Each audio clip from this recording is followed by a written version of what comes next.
Good morning, good evening, good afternoon, ladies and gentlemen. Welcome to another scene of Living World of Darkness, Mage from the Ashes. We would like to warn any watchers that this scene will have the Black Dog tag, which means that it can include random violence and other stuff that you prefer not to see. I was supposed to do this eloquently. I am not doing this eloquently. I don't give a fuck. So expect swearing, cursing, scenes of torture, and or maybe other things that may or not involve uh, unnecessary, overly violent scenarios. And it is with great pleasure that I would like to present the storyteller for the evening, Mr. George Lupu. Fire away. So the scene begins with Ava being knocked unconscious and picked up in an ambulance, or what people might assume. Um, it is an ambulance. She's semi-conscious. At this point, she manages to hear. Like hearing is the only sense she can rely on now. She hears Nausicaa protesting against the police officer, but she also hears the police officer being really firm. She feels herself being lifted on a stretcher by two suspiciously strong paramedics, which is saying a lot. And she is dragged into the back of the ambulance and she hears voices. She hears two men talking. So, what do we do with her now? We, the boss said we need to take her back. Back where? At the clinic? No, no, let's not take her to the clinic. Well, call the boss. You hear there's a bit of sound.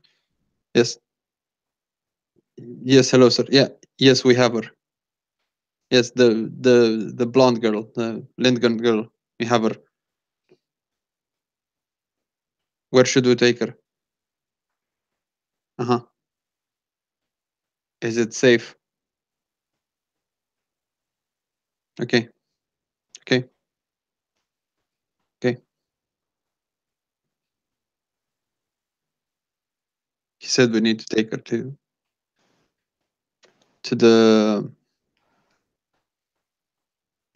and he gives a code like something like B17A12 epsilon something.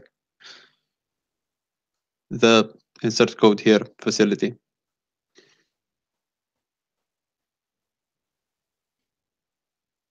There is complete silence. You hear the car being parked. You manage to regain a small portion of your vision. Not you see things blurred, you see shapes and colors. You see Wants to say something? she's unable to make out more than like a mumble.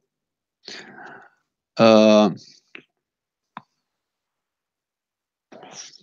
you pretty much realize that the car is stopped and the two paramedics take the stretcher out and lead you to what you can only assume is like warehouse something or other.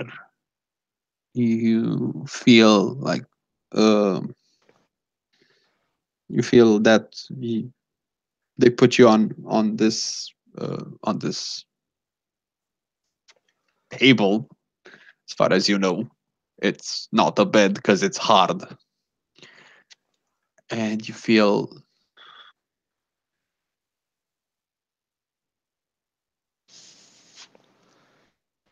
you feel scissors, like literally scissors going across your skin, cutting up all your clothes.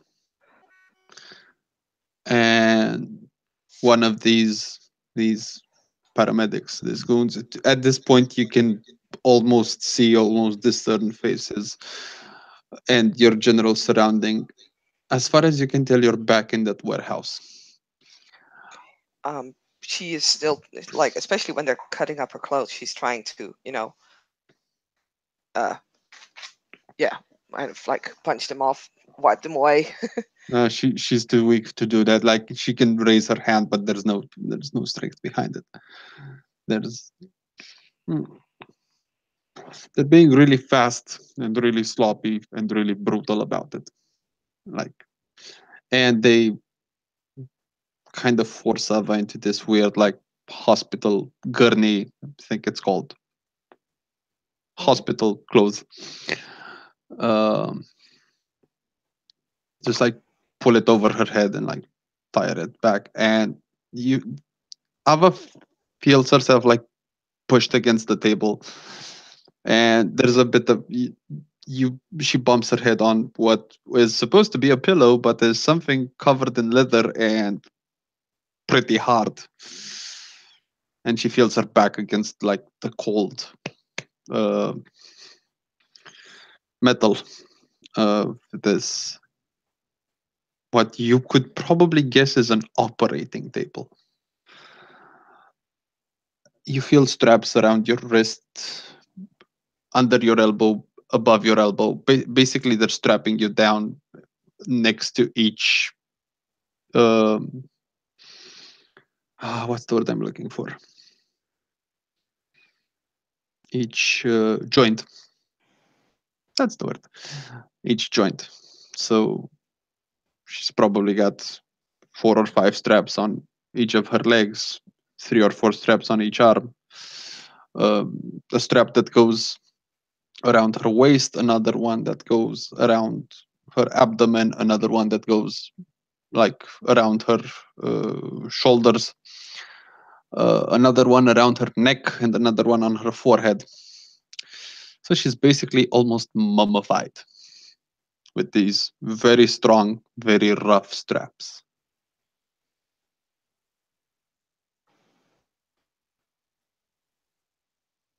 And they just leave you there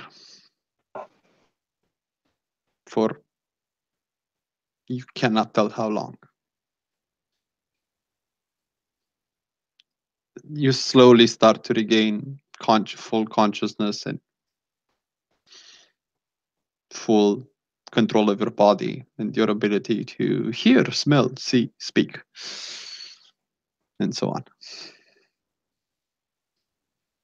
Yeah, she'll try to look around. She'll try to. She tries to call out.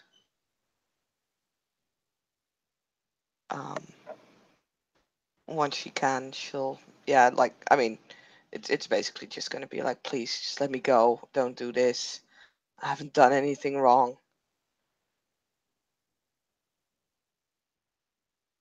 Mm, and she's starting to think like how to get out of this. She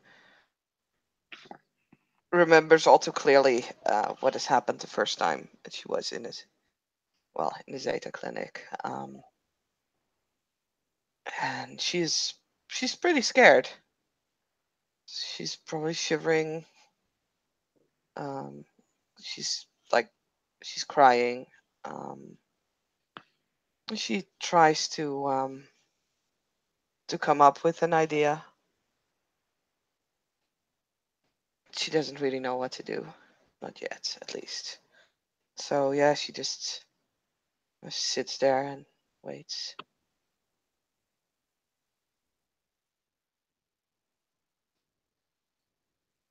20 minutes, maybe half an hour passes, maybe more. You can't exactly tell. There's nothing that would uh,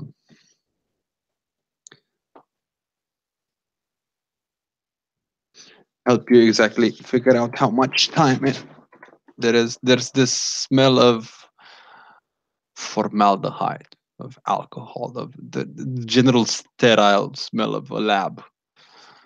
Um, you hear voices, but not enough to Actually, roll me a P and a perception alertness. Yes. Standard difficulty.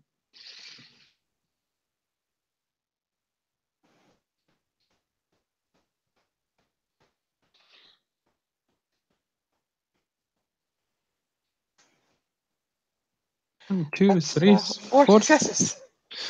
Yeah, you hear this deep voice of a man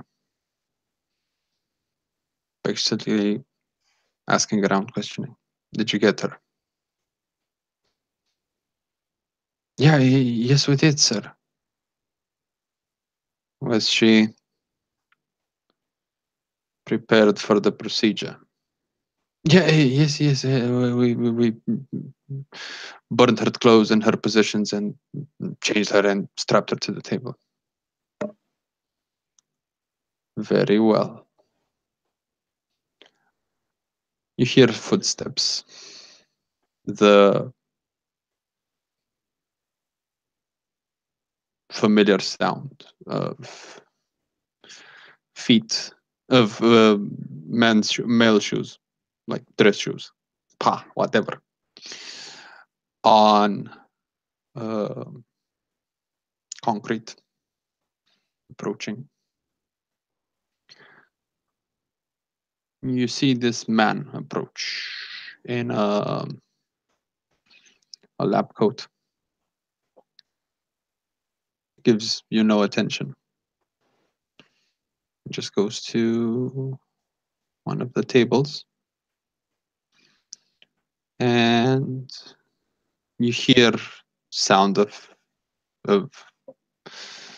test tubes, of glass being handled, of plastic being handled, and you hear this particular sound.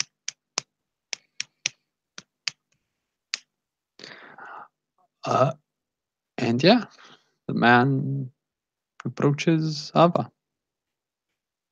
Please let me go. I haven't done anything wrong.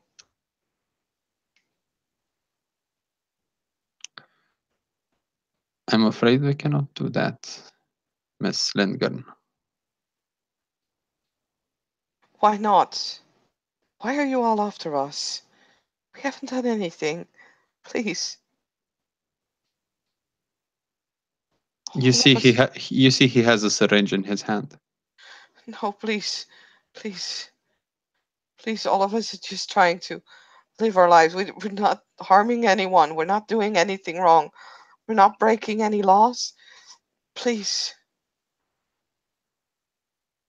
You are in fact causing a lot of harm. How? What are we doing? We're not doing anything. You are a reality deviant. It is because of people like you that normal people cannot live their life in order. No. No, no. We're trying to. We're not trying to hurt anyone. We're not trying to do anything wrong. We're not trying to. We're not disturbing you.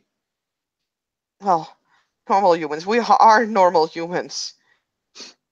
No, you are not. You are deviants, reality deviants.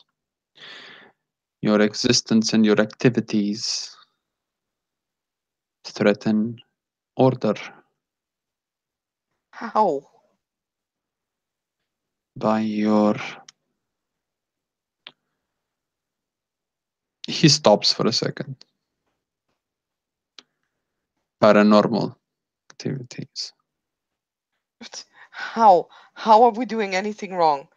No one even like we're not disturbing any normal human beings. Please. I know we can do things, but we never harm anyone with those things. Sometimes even try to help. You feel the needle going in your arm. Please, please. Please don't do this. And as he presses down on the piston, he just says, "Your activities." This guy speaks in a very, very eerie calm, and he speaks like a robot. There's no feeling behind what he says. Your activities cannot help anyone. You threaten the fabric of reality with your deviations. As he pushes down on the pistol, there's this sharp pain going through your arm and up your vein. Uh, let's see. Does Ava have enough medicine to figure out what this is? Does She Ava? has medicine. No, she doesn't have medicine at all. Yeah, She you has don't. pharmacopoeia, so Yeah, it's a very large stretch. she only has 1 dot of it. So I'm pretty cool with not knowing what it is. Yeah, Like, no, you feel like you're you know that sharp pain you get when you get muscle cramps from over exercising. mm-hmm. It's that, except it's on your veins. You feel like your muscles are torn apart as it goes up your arm and up to your shoulder and then to like your entire chest, and there's this sharp pain, like a dagger being pushed through your ribs as it goes up. Yeah, she screams. Like more out of shock. So it's like a almost a wail. Please, please stop. You're hurting me. Why? What are you gonna do with me? You are a key component in the Valkyrie project, Miss Lindgren. What is that? What are you gonna do with me? He goes up to a medical device that's on a trolley, and he pulls it close to you and like starts sticking like electrodes to like your forehead and your neck and your chest and your arms and your feet, like basically covering you in, you know how EKG electrodes look like, right? Mm-hmm. Like the white round stuff. Yeah. Yeah, so basically he hooks you up to monitors and you hear that specific beep, beep, beep, beep, beep, beep, beep, which you don't need any medical knowledge to know. It's a fucking heart monitor. Um,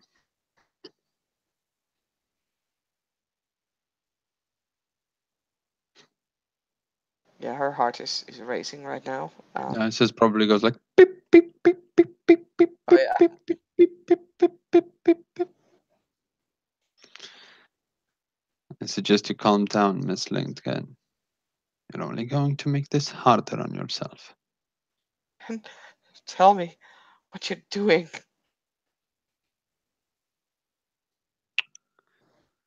Though your deviance is commendable, the Union believes in correcting deviance. Unfortunately,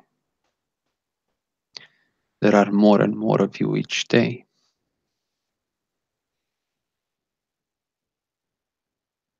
Your abilities could prove useful to the Union. Therefore, we will try to replicate them. What? No. But in order to replicate these abilities, we need a donor.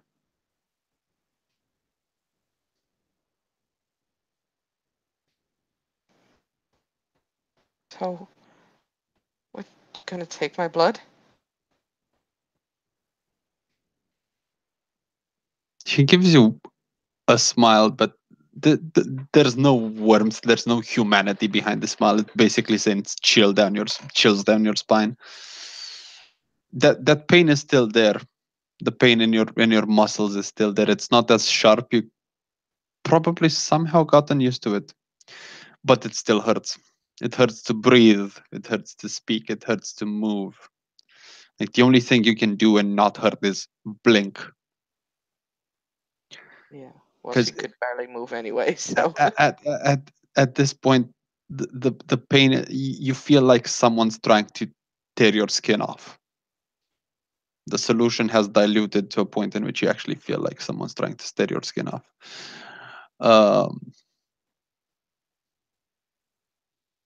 And after he gives you this really unsettling smile, he says,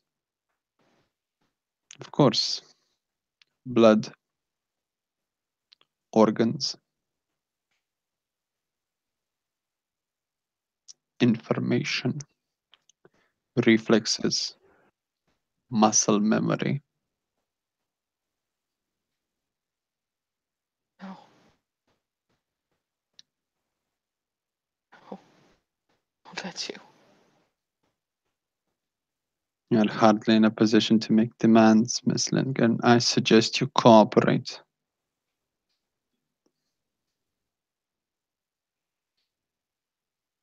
She kind of like ever so slightly, because yeah, like she's trapped. She's just shaking her head back and forth. No.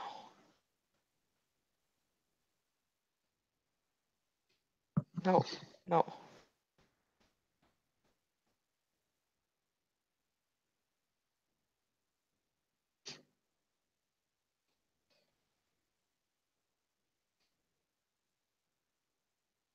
He goes up to the table, grabs another uh,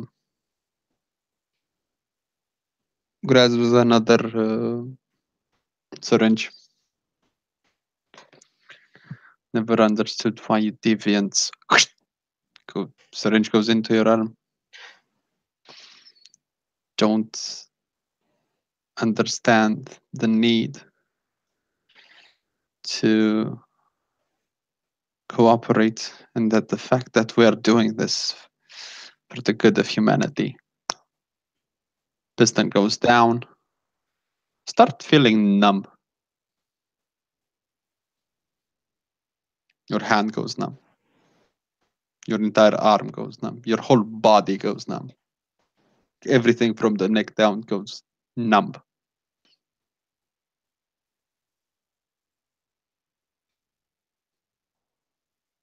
Because we're not doing this to hurt anyone. We didn't choose to be this. None of us. We're not doing anything bad. We're just trying to go on with our lives, trying to have jobs, trying to. Your activities threaten the fabric of reality. That's not true. Then what would you call your, he makes air quotes, magic?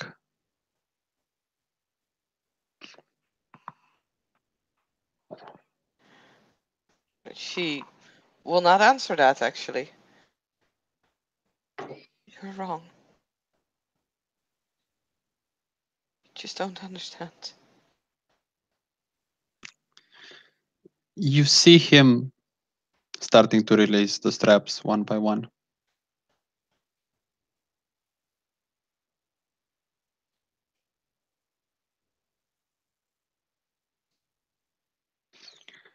And why do you think we don't understand? You are new to this this information is new to you. The Union has decades of experience in dealing with your deviancies. I'm sure. I'm sure there might be some of us that that are bad. But that's just like some normal humans are bad. The rest of us are just helping out. Just trying to get on with our lives. Try Not trying to do anything bad. We are obeying the laws. We pay taxes. We just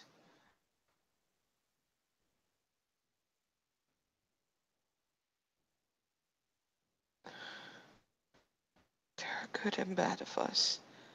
Like they're good and bad of anyone.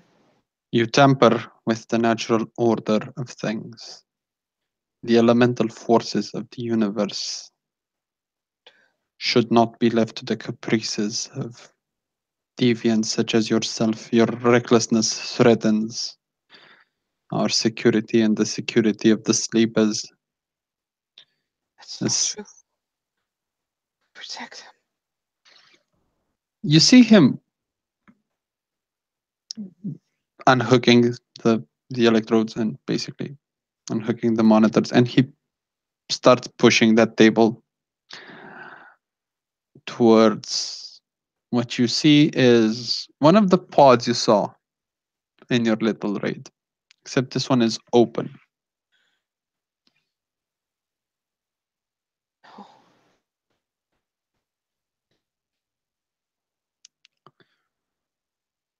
Don't put me in there.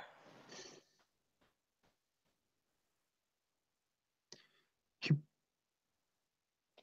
picks her up and puts her, like, lies her on the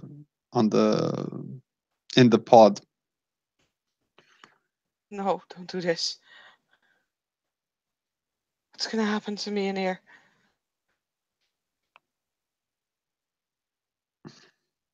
Like I said, your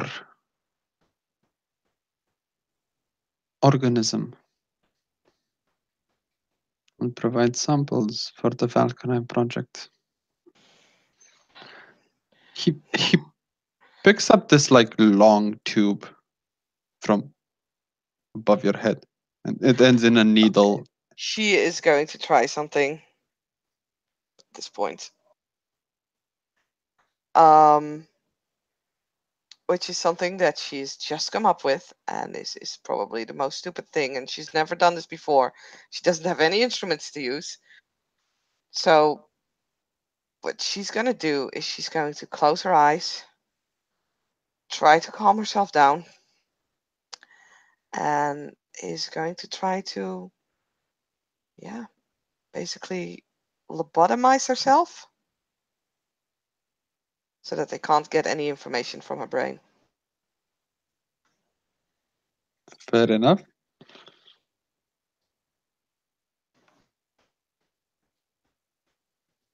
I'm going to spend another willpower. Because fuck, I don't have anything to lose anyway.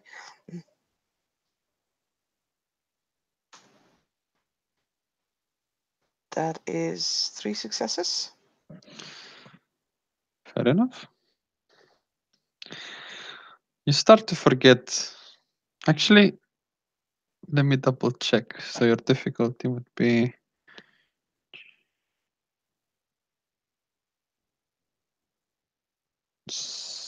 no, it's okay. Yeah, 2 successes. Yeah. Wait, 2? Is that with or without the willpower? The 2. With the willpower. Oh, okay, yeah. Okay, so yeah, you see him dragging this tube and, like, inserting that needle into your arm. You're paralyzed. That doesn't mean you're uh, under anesthetic, so it still hurts like a motherfucker because that's a big ass needle. She has the concentration merit. She keeps focusing on what she's doing. Yep. And there's another one that goes in your other arm, and one that goes in each of your legs.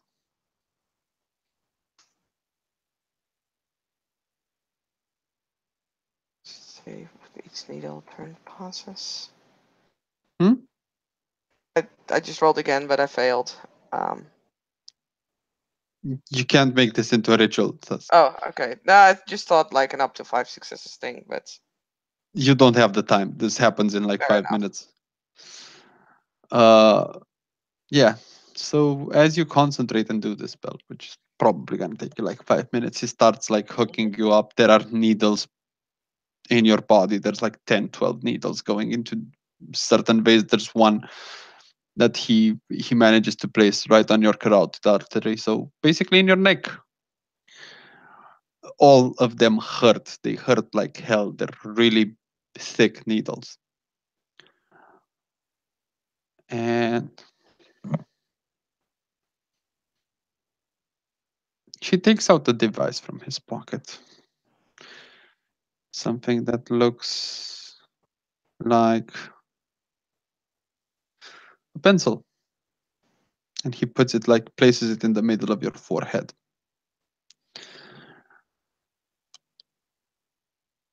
There's a sharp pain. It snaps you out of whatever you're doing.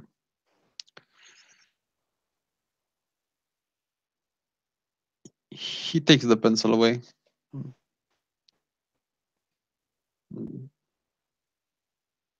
Places it on a side.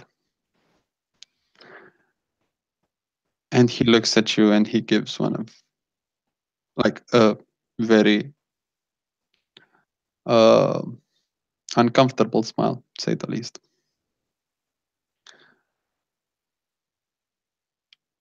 And says, as you see him, like there's two sides of the lid. There's the bottom side, so he pushes that one down. That goes like over your legs up to like your abdomen. And as he grabs the second part of the lid, he looks at you with this really uncomfortable grin and says, "Any last words, Miss Lindgren?" Out of character question. That depends on whether this is actually working. Like, has she forgotten stuff? I wouldn't. I don't think it makes it matters at this point. But let's just say, yeah, she has forgotten the stuff. Okay. In that case, she'll just ask, "Why are you doing this, please?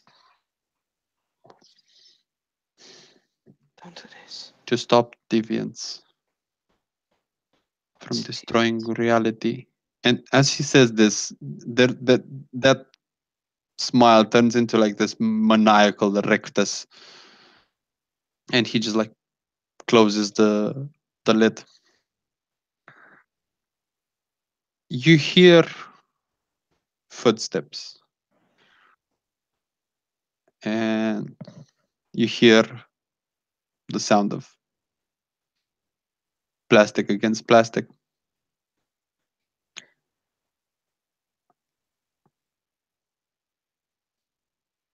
Did you get any information from her?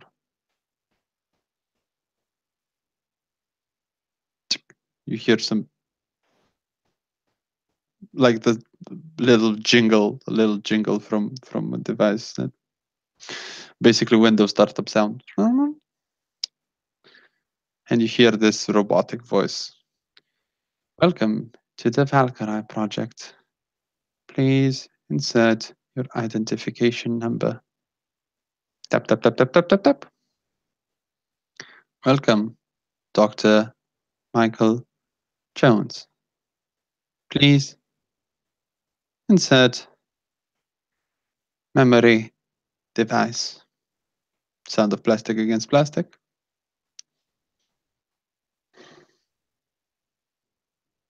Hmm. Someone wiped her memory. They must have been expecting this. You, you feel the air get thinner in that pod. You almost feel like choking. And it also gets colder. It gets colder to a point in which it's almost painful.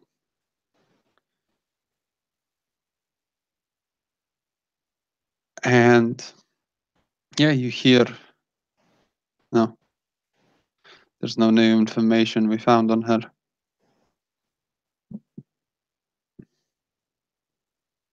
Hear another voice. We should try more. No, there's no point in trying. This is not the purpose of this experiment, of this project. Actually, he's going to say project, not experiment. This is not the point of this project. Should she survive the experiment, we shall try again. If not, we'll just hand the body to the people upstairs. I'm sure there are ways of reading neural patterns, even after total heart failure. And yeah, it gets so cold that you pass out. Yeah, she tries to scream one more time, but yeah.